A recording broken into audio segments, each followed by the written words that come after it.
Dear student, आज की इस वीडियो में हम इस न्यूमेरिकल को करने वाले हैं सोल्व और इसी से रिलेटेड एक न्यूमेरिकल आपको देंगे और आप करेंगे उसे खुद से सोल्व। तो चलिए फिर कॉपी और पेन निकाल लीजिए और सोल्व करते हैं आज के अपने इस न्यूमेरिकल को।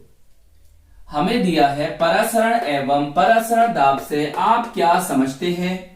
एक प्रोटीन के 200 सेंटीमीटर क्यूब जलीय विलयन में 1.26 ग्राम प्रोटीन का मोलर द्रव्यमान 61.022 ग्राम पर मोल है। 300 केल्विन पर विलयन का परासरण दाब क्या होगा। 2023 में 4 नंबर में पूछा गया था ये न्यूमेरिकल। देखिए, परासरण एवं परासरण दाब से आप क्या समझते हैं, ये हम आपको पहले ही पढ़ा चुके हैं। इसका लिंक इस वीडियो के डिस्क्रिप्शन में है, वहां से आप इसे देख लेना। अब चलिए हम करते हैं इस न्यूमेरिकल को सोल्व। चलिए अब हम इसका करेंगे सॉल्यूशन, बोले तो हल।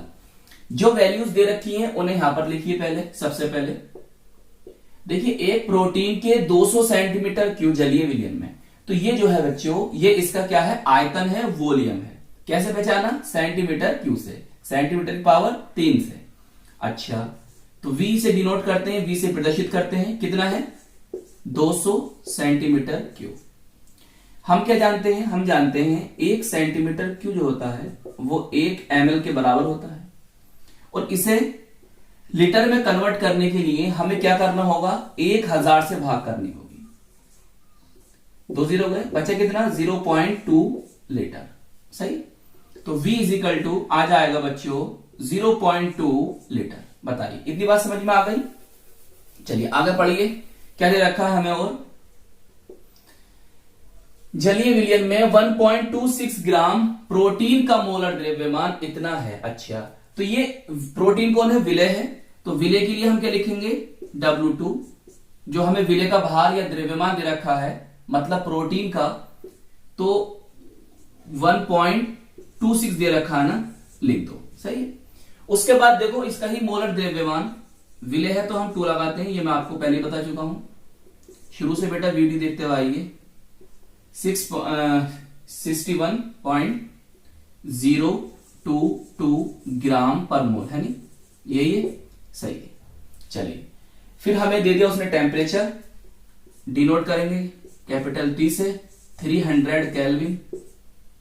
चलिए उसके बाद विलयन का परासरण दाब, इसे हम डिनोट करते हैं पाई से, कुछ जगह P भी लिखा होता है। सही, हमें यहां पर विलयन स्थिरांक की भी जरूरत पड़ेगी, उसकी वैल्यू तो हमें पता होनी चाहिए, याद होनी चाहिए। R बराबर दे भी सकता, लिख कर नहीं भी दे सकता, तो 0.083 लीटर बार पर मोल या मोल इनवर्स पर केल्विन या केल्विन इनवर्स। सही, ये होती है। बताइए, इतनी बात समझ में आई या नहीं आई। अब ब्लैक पेन निकालिए और फॉर्मूला लिखिए जो हमें यूज करने हैं इसमें। Pi V is equal to NRT। सही है, कहीं कहीं किताबों में R की जगह N साइड में तो आ रही है, एस भी लिखा मिल सकता है। बताइए, आई बात समझ में। इसे थोड़ा सा और आगे बढ़ा लें, या भाई ये कौन है, विलय के मोलों की संख्या या विलय के मोल।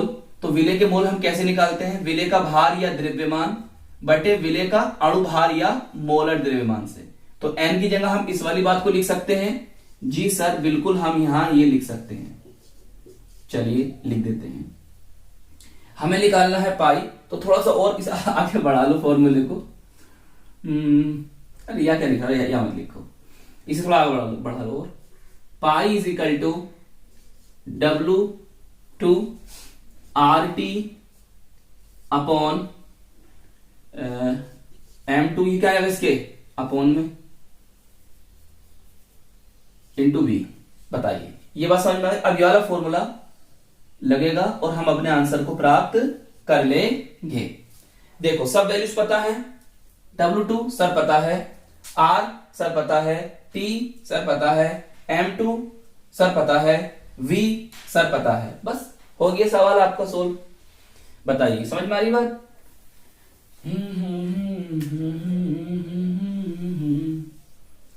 ऊपर से करके लाता हूं, ऊपर से, यहां से।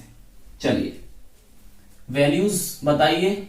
W2 1.26, फिर R2 0.083, फिर T सर 300 अपॉन M2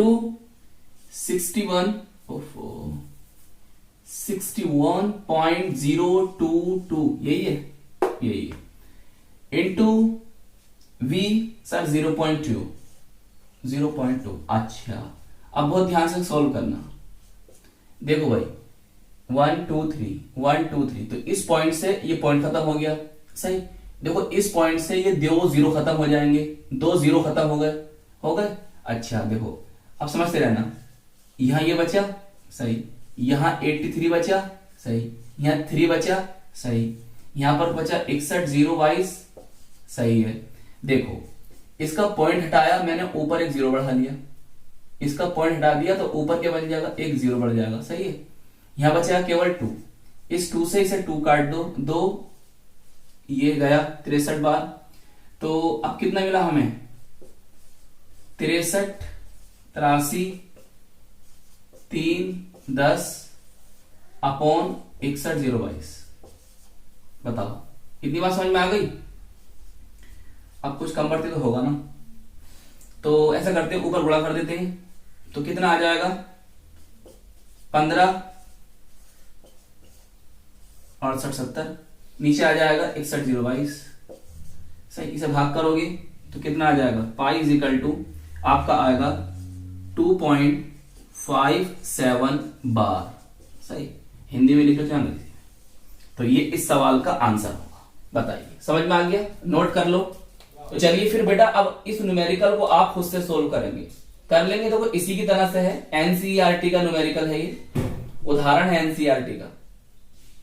तो 2023 में 4 नंबर में पूछा गया ये न्यूमेरिकल। आई होप आपकी अच्छी तरह से समझ में आ गया होगा। बेटा अगर आप न्यूमेरिकल की तैयारी करना चाहते हैं, चाहे फिजिक्स के हैं चाहे केमिस्ट्री के हैं, तो आप हमारी प्ले लिस्ट को जरूर विजिट करें। वहां पर हम केमिस्ट्री के, फिजिक्स के न्यूमेरिकल भी चल रहे हैं और मैथ के क्वेश्चन भी चल रहे हैं। तो अपना ख्याल रखिएगा, खूब मेहनत से पढ़ाई करते रहिएगा। हम मिलेंगे आपको इसकी नेक्स्ट वीडियो में। जय हिंद, जय भारत।